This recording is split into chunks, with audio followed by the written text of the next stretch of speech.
Cámara de Diputadas y Diputados aprobó la nueva solicitud de extensión del estado de excepción para la macrozona sur del país. La mantención de la medida por otros 15 días más a partir del 26 de noviembre fue visada por la Cámara por 80 votos a favor, 53 en contra y 6 abstenciones. Vamos a conversar de este tema con uno de los diputados por la zona, el parlamentario Jorge Ratzinger. ¿Cómo está, diputado? Muchas gracias por recibirnos. Sí, saludarte a ti y también saludar a todos nuestros queridos televidentes. Gracias, diputado, por el contacto. Diputado, bueno, hubo una votación más amplia a favor de ampliar este estado de excepción que la primera vez que fue sometida a votación en la Cámara de Diputadas y Diputados. ¿A qué atribuye usted que hayan habido más parlamentarios que estuvieran a favor de esta medida impulsada por el gobierno?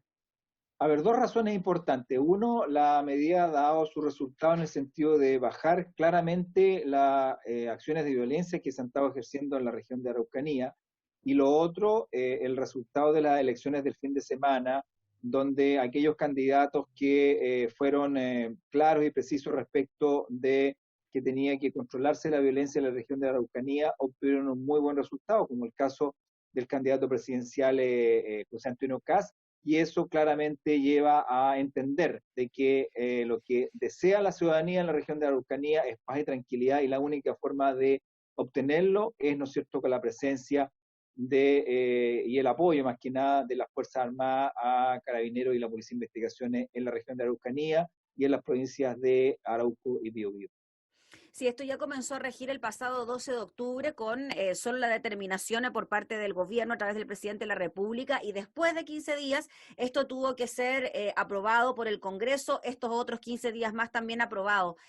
¿Cuál podría ser el paso a seguir, diputado Ratzinger, en consideración a lo que pueda ocurrir de ahora en adelante con una posible extensión o no de esta medida? ¿También tiene que ser sometida a votación? ¿Cómo es el procedimiento? Así es, cada prórroga tiene que ser sometida a votación. Lo que sí, yo creo que aquí todos los sectores políticos deben irse sumando en buscar algún tipo de acercamiento y tratar de buscar una solución respecto a esta situación. Yo lo señalé en mi discurso en la sala, que yo estoy disponible a poder servir de nexo en este tema. Yo fui víctima y por lo tanto yo no me siento, no voy a ir a los puñetes respecto a este tema. Yo no puedo responder con violencia a la violencia, sino que tengo que hacer siempre un llamado a deponer la violencia, a buscar alternativas, condenar los actos de violencia, venga de donde venga, y espero que todos los sectores políticos lo hagan y contribuyan a buscar una alternativa respecto a este tema, porque no podemos estar en una situación de permanencia, en un estado de excepción, sino que hay que ir buscando alguna otra alternativa y hacer un llamamiento a aquellos que creen que la violencia es la única forma de solución a la problemática que tenemos en la región de la Araucanía, es, ¿no es cierto?, a que ellos depongan sus armas, de que se busquen alternativas y que finalmente no generen mayor intranquilidad, que la mayoría de la gente que vive en la región de la Araucanía se siente con miedo, con temor, y los más afectados son efectivamente las propias comunidades indígenas que han sido víctimas de esta violencia. Diputado Ratzinger, ¿qué tanto ha ayudado la presencia militar en la zona? Usted decía al inicio de que efectivamente han bajado las acciones de violencia en la región de la Araucanía. ¿Usted cree que la sola presencia militar de alguna manera hace que este tipo de situaciones violentas tienda a disminuir? ¿Cómo lo evalúa usted? ¿De qué forma lo calificaría? Claramente le facilita el trabajo a las policías, porque las policías no solamente tienen que ver el control público, sino que también desarrollan otras actividades de carácter administrativo que lo absorben. El tema del robo de madera, ¿no es cierto?, también ha disminuido producto de que hay mayor control en la ruta, hay controles selectivos, y eso genera que toda esta situación de hurto, robo de madera, y el tema de lo que significa el narcotráfico, que también es un tema que está en la zona, haya disminuido, y el efecto claramente es positivo. Reitero, no podemos estar en estado de excepción permanente, hay que ir buscando las otras alternativas para solucionar problemas de fondo, pero por el momento la situación es necesario mantener el estado de excepción, y así lo entiende la ciudadanía a través de la consulta que se hizo hace ya 2 semanas atrás, el resultado de las elecciones del fin de semana, y claramente también la votación que los propios parlamentarios han entendido que por por ahora es la alternativa que se debe barajar. También cumplen un rol disuasivo, ¿no, diputado? Además de la Sí. ayuda propiamente tal que pueden prestar a las policías, la presencia militar también de alguna manera puede disuadir a ciertos personajes de cometer actos de violencia, ¿no? Sí, y aquí hay un tema muy complejo, que muchos sectores rurales ya no están siendo cultivados, particularmente la producción triguera y ganadera ha disminuido, eso significa que hay menos productos para la venta y eso ha hecho subir el precio del pan a nivel nacional, porque además el trigo que llega del exterior llega más caro porque el dólar está más caro, entonces no hay producción propia. eh, a través de un oficio que pedí a través de la Comisión de Agricultura, la Oficina de Políticas Agrarias, ODEPA, me informa, ¿no es cierto?, que la disminución de la superficie cultivada de trigo en los últimos 10 o 15 años ha disminuido alrededor de un 50%. Eso significa que hay menos trigo que se puede moler para generar harina y producir el pan. Y lo mismo sucede con la situación ganadera, también el precio de la carne ha aumentado porque hay menor producción. Entonces, finalmente, la problemática que se vive en la región de la Araucanía, que aparece solamente es un tema de seguridad pública, también es un tema de seguridad alimentaria que no afecta solamente a la región de la Araucanía, sino que afecta al resto del país, porque ¿quién finalmente son los que consumen mayoritariamente el pan? Las personas que tienen menos ingresos. Y esos son los que están siendo perjudicados por el conflicto en la región de la Araucanía. Por lo tanto, ya no es un conflicto en la región de la Araucanía, sino que también que se ha extendido al resto del país sus efectos. Y por otro lado, hay que señalar, ¿no es cierto?, que aquellos grupos violentos ocupan la causa mapuche como una especie de escudo protector.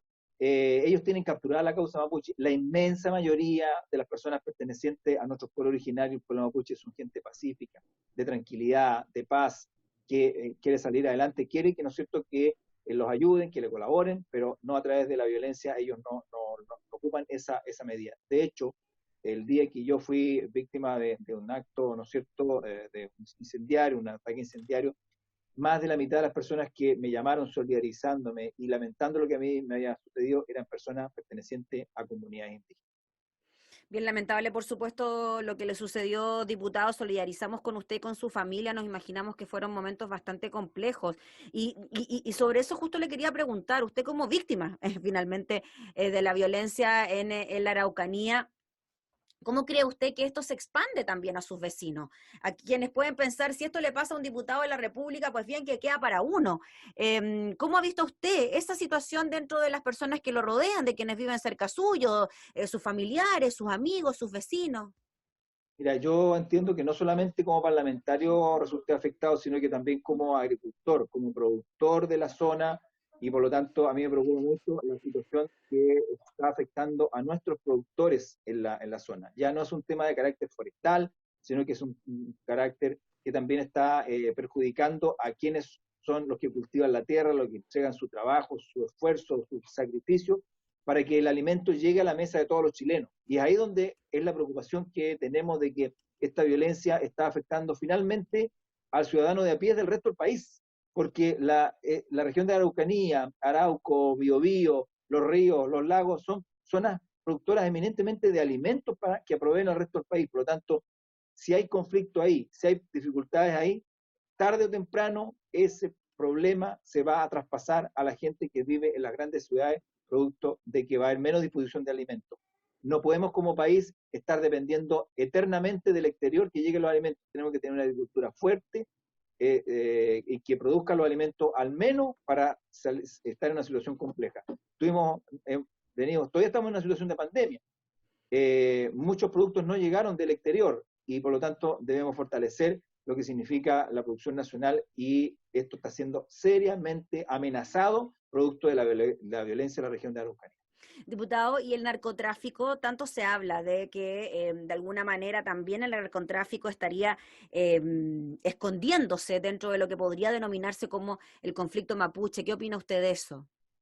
Lo que pasa es que aquí hay una serie de situaciones donde claramente el financiamiento que permite que hayan estas acciones de violencia de alguna parte tienen que salir, ¿no es cierto?, del robo de madera o de narcotráfico o también del robo de insumos agrícolas, de producción agrícola. Hay que tener presente de que en muchas ocasiones le han robado sus cargas de trigo, de avena o de otro producto a los agricultores. Entonces, es ahí donde finalmente se obtiene el financiamiento y por otro lado, el agricultor dice, ¿para qué voy a seguir produciendo si finalmente me están robando mi producción? Mejor produzco lo mínimo para poder sobrevivir yo y bueno, veré qué es lo que hace el Estado, tendrá que hacer, solucionar el tema de otra manera, pero yo no estoy dispuesto a seguir perdiendo, a seguir arriesgando mi vida respecto de una actividad que, claro, es una actividad que he desarrollado por muchos años, pero que hoy día está siendo muy, muy riesgosa.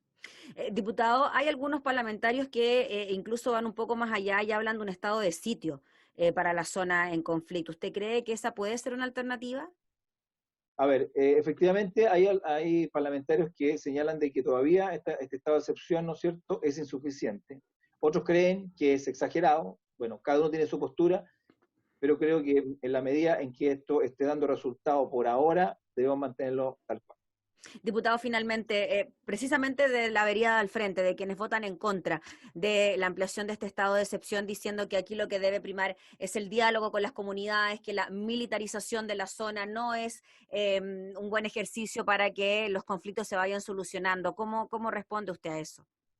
A ver, respecto a la militarización, hace mucho rato que la zona está militarizada porque los grupos violentos están ocupando armas de grueso calibre, por lo tanto no podemos echar responsabilidad al Estado de estar militarizando cuando la zona ya hay muchas armas y los grupos violentos están ocupando armas muy potentes. Y lo otro, esos que creen que el estado de excepción no es la alternativa, sino que es el diálogo, yo creo que el diálogo efectivamente tiene que primar, pero tenemos que condenar la violencia, venga de donde venga. Ellos no condenan la violencia y cuando no la condenan es porque la están avalando. O sea, o estás a favor de la violencia o no estás a favor de la violencia. Y ahí es donde hay sectores de izquierda que finalmente no condenan la violencia y al no condenarla la están avalando y estos grupos se sienten respaldados por ellos. Entonces, bueno, si ellos quieren diálogo, también pídale a aquellas personas que tienen las armas y que creen que la violencia es la única solución, que depongan las armas para buscar un diálogo. Si no se puede dialogar, no se puede conversar con una pistola, con un arma apuntándote a la cabeza o al pecho. Si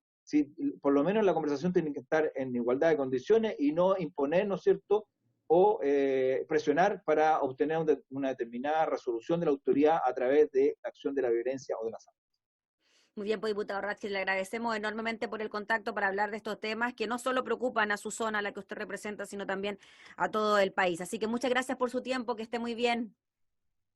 Muchas gracias a ti, gracias al canal de la Cámara por preocuparse de la situación de la Araucanía, que como ya lo señalé, se puede extender al resto del país sus efectos. Muchas Sí, gracias, que pues, esté muy muchas bien. gracias, diputado. Era el diputado Jorge Ratcliffe hablando entonces sobre la aprobación en la Cámara de la ampliación del estado de excepción para la macrozona sur.